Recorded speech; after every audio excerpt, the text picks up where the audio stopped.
Welcome back to the show, folks. My first guest is Robert Oriskovich. Did I say that correct? Correct. Right on the money. There you go. Right on the money. And you're from?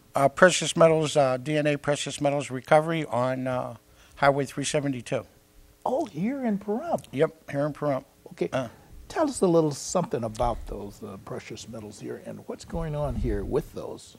Well, the mining industry fell off when Clinton was president, so a lot of the mining companies folded up. Mm-hmm. And the people from Canada that's backing me right now, we're in a situation of where the price of metal is going up so quick and so fast that they're actually down here to try to buy these mines up, and or the people that own the mines, and get them active so that we can lease them from them so we can put the metals back into the market. So, do we have quite a few mines here in Nevada per se? Oh yes, absolutely. You know, the mining industry in Nevada and California are the greatest mining areas as far as precious metals anywhere in the United States. So all the big mines were what they call the stuff you can see, gold, nuggets. You find them in creeks, and then you have flyer gold, and the real gold is in what they call nano gold. That's why the company's called DNA. It's diversified nano analyzing. We can find gold that you'll never be able to see without a microscope. Oh. Okay, so that's what we specialize in. So if I wanted to go and hunt for gold, I could, but there would be a problem because, like you say, it is so small, I wouldn't know exactly what to look for. Exactly, right? Exactly. And back in the old days, the miners looked, they said, if you can't see it, it's not worth messing with. So if they couldn't get it out of the dirt, they threw it in a pile. Wow. For what we call tellings now. And Whoa. a lot of gold in the tellings. Wow. So other minerals that go with gold, though, unfortunately are hazardous to the environment. Arsenic, lead, antimony. You had a big problem up in Fallon, Nevada years ago up there with the arsenic and lead levels in the water from the mining up there. Oh. So we were focusing on trying to go green, get rid of it, clean it up, take care of it. So my company looks at all minerals and metals that are involved with the products, not only just the gold. We're in it to do a environmental cleanup on these mill sites that are sitting out there from the 1800s. All this stuff gets rained on, and as it gets rained on, it forms a leach, a natural leach, from the sulfides from the rainwater, like acid rain. That washes everything down into the water table, and that's what's causing all our problems in the United States. Oh, that's not just here, it's all over the place. Everywhere. Chromium-6, excuse me, chromium-6 is one of the biggest problems because chromium-6 is a natural found metal that's causing cancer in all the water systems, Nevada, California. Now it's even in bigger states all over the place because the underground water sources are all connected. So, you know, we're focusing on trying to make sure that these metals or minerals that nobody want to mess with are cleaned up or recycled for the environment. Because if we don't do something, people are going to die and keep on dying. So that's what the company's all about. So what you're saying is that this can be cleaned up. Absolutely. They have a process that will make that happen. Yes, yes. And it's not really anything more different than other mining operations. It's just that it's more fine-tuned. We use, for example, I use food preservatives for a pre-treat that allows the sulfurs and other metals to be neutralized in a water solution with regular food process. And then on the actual refining of the metal, we use animal urines, thiourea, urea, and they use that in medication today. They use it in a lotion. So, you know, it's pharmaceutical grade food and minerals that we're using that are not harmful to the environment. We don't use cyanide, we don't use mercury, we use any toxic chemicals at all in the actual processing of these ores. But this is what used to happen before. They used those kinds of chemicals where they had a problem with the environment. Oh, absolutely. And a lot of the people that are still under the impression that that's the technology that we're using today, and it's not. You're not allowed to use a lot of this stuff.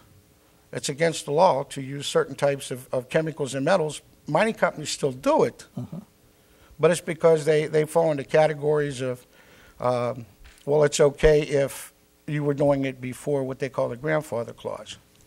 Well, we don't try to avoid that issue. We try to deal with it and make sure that it's taken care of properly before we do any hazardous chemicals. We always check the dirt before it comes in. We always make sure if it has a radioactive level to it. And stuff like that will never see Pahrump. Wow. Okay.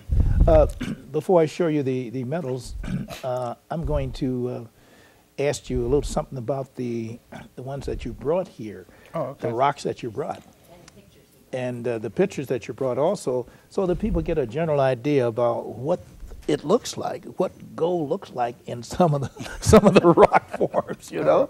Well, all the samples I brought you today, apples, I like that. Okay, are from the state of Nevada.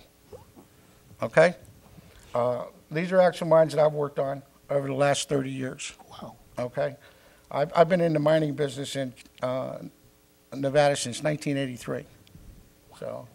Long time. Yes. Okay, the first rock we have, this here is called the salmon quartz. This comes from the Round Mountain area in northern Nevada. The color of the rock, the actual base is like a white quartz. But the reason that it's red, you can see little white streams in it. Right. In the area. Well, this thing is so saturated with metals that when it was formed, it took a long time to cool down. And as it cooled down, that's what caused it to turn red. The cooling of it.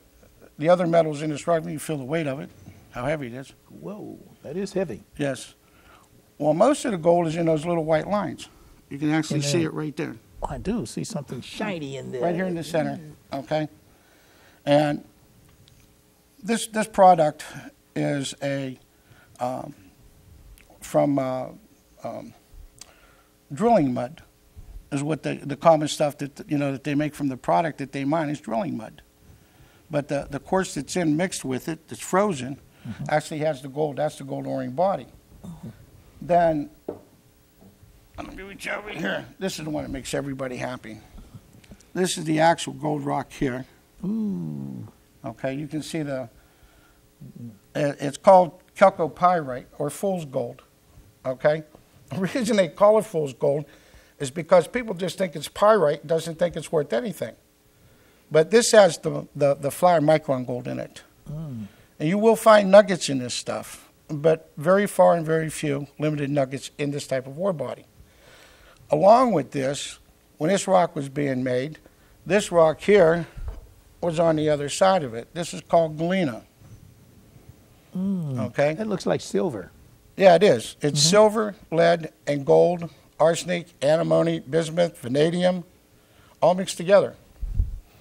And when you process this stuff, you have to watch it because once you put it into any type of solution, the arsenic is your poison. So you have to control the arsenic and the other metals in it.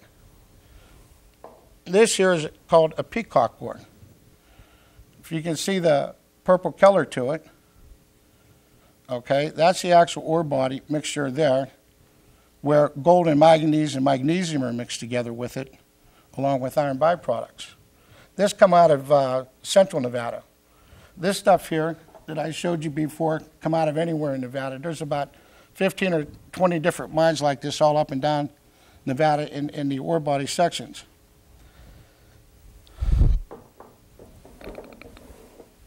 This one here, okay, this part of the rock is leverite.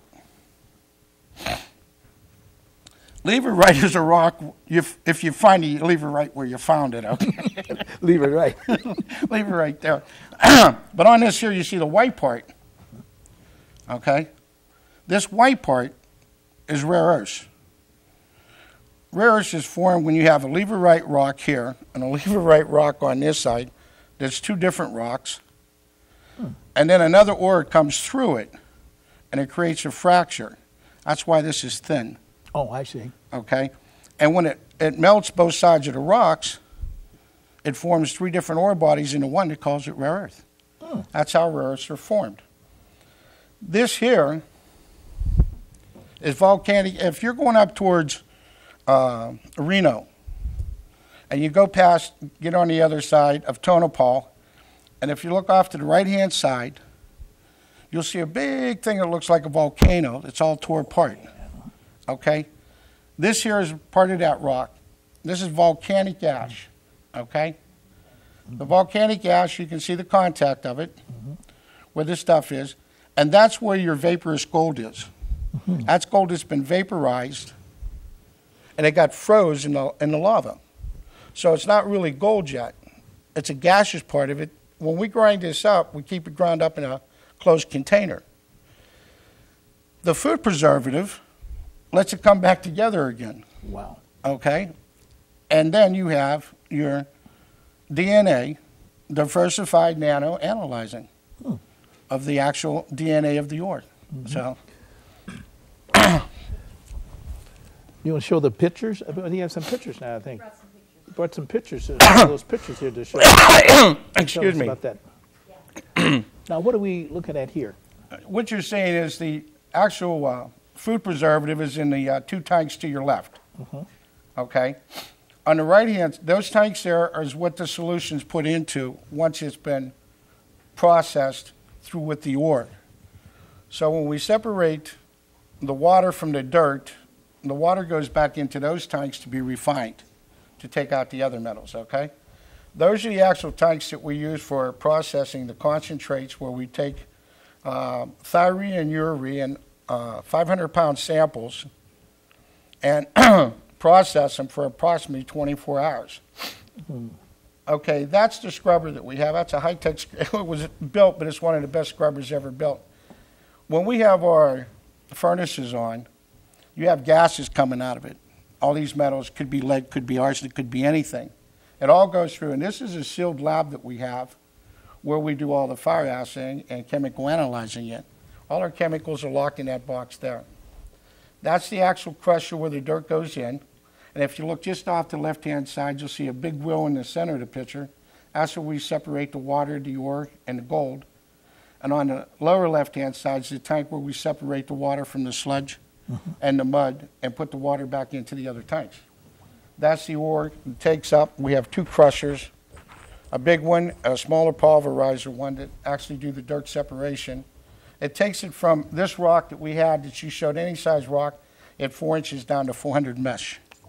And that's our emergency, shows our electricals all up to code. And there's a light system that you can't talk while you're running the crushers because we all wear ear muffs and protective gear. But we have a light system with a horn system that if we have an emergency shutdown, we cut those 3 switches, it shuts down the entire plant. That's it. Yeah. Is there a telephone number that anyone can call for further information before we run out of time? Oh, yeah, it's 751-2328. 751-2328. Yes. You know, we're going to have you come back because this is so interesting. You know, I never knew that this existed like this, and there's a few more questions I'm going to want to ask you. So. I'll be glad to come back. I'd be happy to come back. So I'm going to have you come back. All right, thank you. I want to thank you again for coming and showing us something about gold mining because I need more gold. Stay tuned, folks. We'll be back. All right.